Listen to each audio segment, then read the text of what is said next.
अस्सलाम वालेकुम दोस्तों, इमरान खान के खिलाफ शाह महमूद कुरैशी की डबल गेम शुरू हो गई है। शाह महमूद कुरैशी साहब वो शख्स हैं जो 3 रुकनी वफ्द का हिस्सा हैं जो हुकूमत के साथ मुज़ाकरात कर रहे हैं। दिलचस्प बात यह है कि शाह महमूद कुरैशी 40 साल से सियासत कर रहे हैं। जब वो 2011 में तहरीक इंसाफ में आए थे तो उनकी ख्वाहिश थी कि इमरान खान के हटने के बाद वो पार्टी की हाई कमान संभालें, लेकिन 2023 आ गया, अब तक उनकी ये ख्वाहिश पूरी नहीं हो सकी है। एस्टेब्लिशमेंट के साथ शाह महमूद कुरैशी के बड़े करीबी ताल्लुकात रहे हैं और जो सियासी मशवरे हैं उन पर, जो एस्टेब्लिशमेंट के सियासी मशवरे दिए जाते हैं शाह महमूद कुरैशी को, वो उन पर अमल दरामद भी करते रहे हैं। इमरान खान के दौरे हुकूमत में एस्टेब्लिशमेंट के साथ मामलात को तय करने के लिए भी शाह महमूद कुरैशी GHQ के दौरे किया करते थे। अब मामला यह है दोस्तों, शाह महमूद कुरैशी एक शख्स को बचाने के लिए सामने आ गए हैं। इमरान खान वो शख्स है जो कहता था मैं इन चोरों, डाकू, लुटेरों के साथ बैठने को तैयार नहीं हूं, किसी सूरत भी मैं इनके साथ मुज़ाकरात नहीं कर सकता हूं। इमरान खान ने तो यहां तक कह दिया था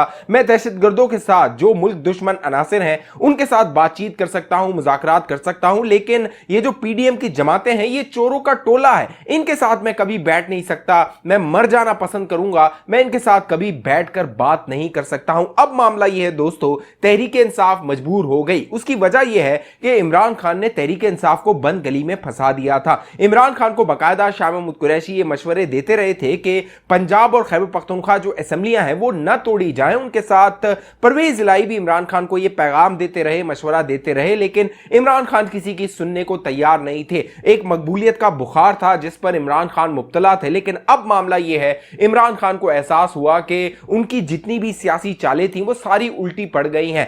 अब मामला यह है दोस्तों, जहां पर खैबर पख्तूनख्वा और पंजाब असेंबली तोड़कर इमरान खान सियासी तौर पे फंस चुका था, वहां उसे एक रास्ता नजर आ रहा था, वो था सुप्रीम कोर्ट ऑफ पाकिस्तान का। और सुप्रीम कोर्ट ऑफ पाकिस्तान के चीफ जस्टिस से इमरान खान की उम्मीदें थी कि वो उन्हें इस सारे सियासी जो जाल है जिसमें वो फंस चुके हैं उससे बाहर निकाल लेंगे। इस हवाले से सुप्रीम कोर्ट ऑफ पाकिस्तान में जो कुछ हुआ, जो तमाशा लगाया गया, वो पूरे पाकिस्तानियों के सामने है। आखिर में आके जो 9 रुकनी बेंच से कहानी शुरू हुई वो 3 रुकनी बेंच पर आकर रुकी, और ये जो 3 रुकनी बेंच था जिसमें चीफ जस्टिस एजाजुल एहसन और जस्टिस मुनीब अख्तर शामिल थे, इनकी कोशिश थी कि इमरान खान को जल्द से जल्द इंतखाबात दे दिए जाएं। अब मामला ये हुआ, जो हुकूमत है उसने ऐसी सियासी चालें चली कि ये जो 3 रुकनी बेंच था ये अपनी ही चालों में और अपने ही फैसलों में फंसता चला गया। फिर यह मामला हुआ कि चीफ जस्टिस उमर अता बंदियाल और जो शाह महमूद कुरैशी हैं उनके बड़े करीबी ताल्लुकात रहे हैं। बताया जाता है कि शाह महमूद कुरैशी वो शख्स हैं,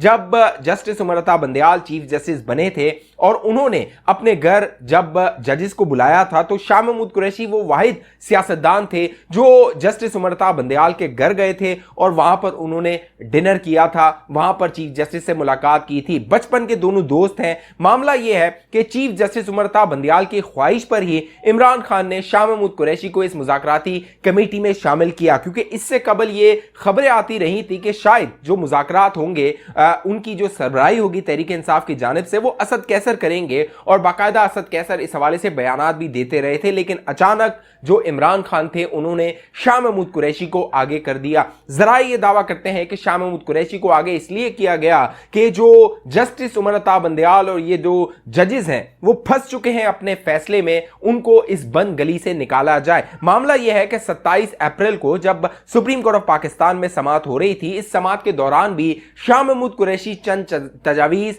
जो ये 3 रुकनी बेंच था इसके सामने पेश करना चाहते थे, लेकिन चीफ जस्टिस ने इजाजत नहीं दी और उन्हें कहा कि आप कोई हल लेकर आइए, ऐसा हल जिस पर अमल दरामद किया जा सके, जो कारामद हो। फिर एक कमेटी बन गई जिसने मुज़ाकरात शुरू कर दिए और अब तहरीक इंसाफ और हुकूमत के मुज़ाकरात जारी हैं। इसी दौरान दोस्तों परवेज इलाही के घर पर हमला होता है, बाकायदा वहां रेड किया जाता है उन्हें गिरफ्तार करने के हवाले से।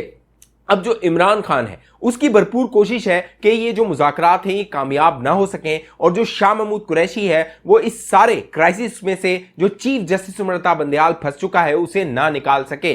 चीफ जस्टिस की ख्वाहिश है कि शाह महमूद कुरैशी कामयाब हो जाए ताकि उन्हें कोई सेफ पैसेज मिल जाए, फेस सेविंग मिल जाए और इस सारे क्राइसिस से सुप्रीम कोर्ट ऑफ पाकिस्तान बाहर आ सके और ये जो तमाम जो मामला है वो इन सियासतदानों पे छोड़ दिया जाए, क्योंकि जो सुप्रीम कोर्ट ऑफ पाकिस्तान है वो बुरी तरह अपने ही दिए गए 14 मई के फैसले में फंस चुकी है। अब साफ नजर आ रहा है कि 14 मई को इंतखाबात नहीं होंगे, क्योंकि अब अगली समात होनी है 2 मई को, और 2 मई से 14 मई आप लगा लीजिए 12 दिनों में इंतखाबात की तैयारी, कैंपेन और ये सारे मामलात को आगे नहीं बढ़ाया जा सकता। अब मामला ये है कि देखना ये है कि जो मुज़ाकराती कमेटी अब मंगल के रोज मिलने वाली है वहां पर क्या पेशरफ्त होती है। लेकिन इससे पहले जो मशावरती इजलास जमान पार्क में हुआ उसमें ये तजवीज़ दी गई इमरान खान को कि हमें मुज़ाकरात जो है वो उससे बाहर आ जाना चाहिए, और ये तजवीज़ दी गई जब परवेज इलाही के घर पर रेड की गई उनको गिरफ्तार करने के हवाले से। अब जरा ये दावा करते हैं ये जो परवेज इलाही के घर पर रेड की गई है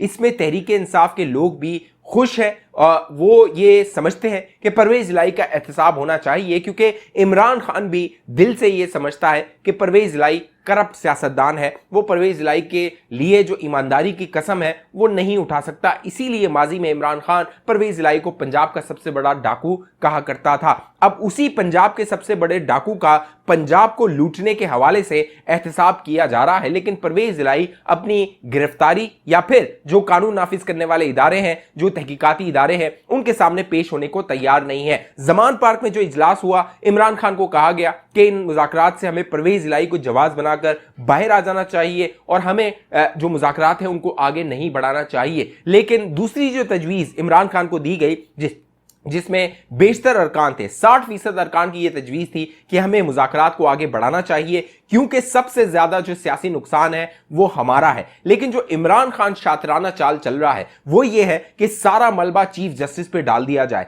चीफ जस्टिस को जो बंद गली में फंसा हुआ है उसको बंद गली में फंसा कर रखा जाए और अपने जो मफादात है, सियासी मफादात है, उसके फैसले हासिल किए जाएं। क्योंकि अगर चीफ जस्टिस को अभी छोड़ दिया गया तो चीफ जस्टिस तो निकल जाएगा और इमरान खान फंस जाएगा। लिहाजा इमरान खान की कोशिश है, इसीलिए उसने गुज़िश्ता रोज यह बयान दिया कि अगर हुकूमत 14 मई को इंतखाबात करवाने को तैयार है तो मुज़ाकरात को आगे बढ़ाया जा सकता है, वरना मुज़ाकरात का कोई फायदा नहीं है। यह दबाव है सुप्रीम कोर्ट ऑफ पाकिस्तान पे और हुकूमत पे। हुकूमत दबाव लेने को तैयार नहीं है क्योंकि हुकूमत यह मैसेज दे चुकी है। हुकूमत की चाल है कि सुप्रीम कोर्ट ऑफ पाकिस्तान क्योंकि अपने ही फैसले में फंस चुकी है, लिहाजा सुप्रीम कोर्ट को दबाव में रखा जाए, सुप्रीम कोर्ट के इन 3 जजेस पर दबाव को रखा जाए। इसीलिए जो तहरीके इस्तेहकाक कमेटी थी उसने कहा कि इन 3 जजेस को तलब किया जाएगा पार्लियामेंट में तौहीन अदालत के सिलसिले, तौहीन पार्लियामेंट के सिलसिले में। अब मामला यह है कि वो सिर्फ बयानात तक की हद तक मामला था।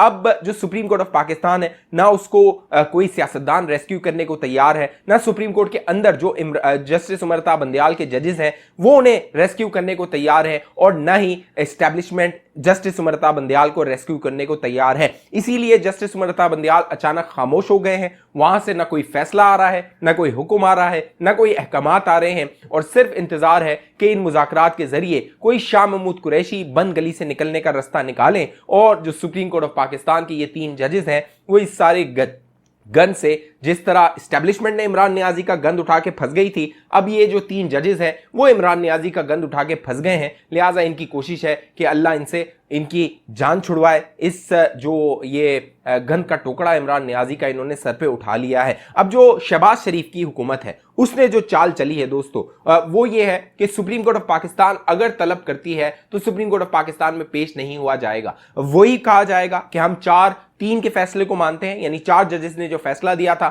हम उसके साथ हैं, वो अक्सरियती फैसला था। लिहाजा जो 3 जजेस का फैसला है वो नाफिजुल अमल नहीं हो सकता। एक और जो बड़ा सियासी चाल चली जा रही है और मशवरा दिया जा रहा है शहबाज शरीफ साहब को वो ये है कि अगर तौहीन अदालत की कार्रवाई होती है तो तौहीन अदालत की कार्रवाई में अदालत में पेश नहीं हुआ जाएगा, क्योंकि कानूनी मुशीर ये बता रहे हैं कि जब तक अदालत में पेश ना हुआ जाए तब तक कार्रवाई आगे नहीं बढ़ाई जा सकती है। और अगर जिस दिन का जो अदालत में पेश हो गया कोई भी वजीर, कोई भी पार्लियामेंटेरियन या वजीर आजम, कोई मुशीर, तो फिर उस पर तौहीन अदालत लगा दी जाएगी और उसे फारिग कर दिया जाएगा। इसीलिए अब चाल ये चली गई है कि अदालत के सामने पेश नहीं हुआ जाएगा और जो अदालत फंस चुकी है इसे मजीद दबाव में लाके जो इमरान खान की पुष्पनाई ये कर रही थी उससे पीछे हटाया जाएगा। अब तक की जो हुकूमत की हिकमत अमली थी बड़ी कामयाब हुई है, बड़ी शातराना चालें चली हैं। इमरान खान अपनी चालों में फंसता गया है। जो अदालत को इस्तेमाल करने की कोशिश की गई थी उसमें इमरान खान को नाकामी हुई है, तहरीक इंसाफ को नाकामी हुई है। अब परवेज इलाही क्योंकि परवेज इलाही तहरीक इंसाफ के सदर हैं और उनसे भी कई जो तहरीक इंसाफ के रहनुमा हैं उन्हें बड़ी इनसिक्योरिटी है, वो खदशात महसूस करते हैं कि इमरान खान के बाद शायद वो जगह ले लेंगे। इसीलिए जो अब ये रेड किया गया इस पर कोई ज़्यादा रद्दअमल नहीं आया तहरीक इंसाफ की जानिब से, कोई इस तरह का रद्दअमल, इश्तियाल अंगेज़ रद्दअमल नहीं आया। एक आम से बयानात जारी किए गए क्योंकि जो फवाद चौधरी हैं वो पहले ही कह चुके थे कि जो परवेज़ इलाही हैं वो हांडी में जो मसाला हुआ करता है उसका किरदार अदा कर रहे हैं, उनकी पब्लिक में कोई से नहीं है, वो एक पॉपुलर पॉलिटिक्स करते हैं, पावर पॉलिटिक्स करते हैं। पावर पॉलिटिक्स के लिए हमने रखा हुआ है परवेज़ इलाही को, इसीलिए कोई चीखे, कोई शोर तहरीक इंसाफ की जानिब से नहीं आ रहा है। ये जो सारे सियासी मामला जिस तरह आगे चलेंगे मैं आप दोस्तों को बताता रहूंगा।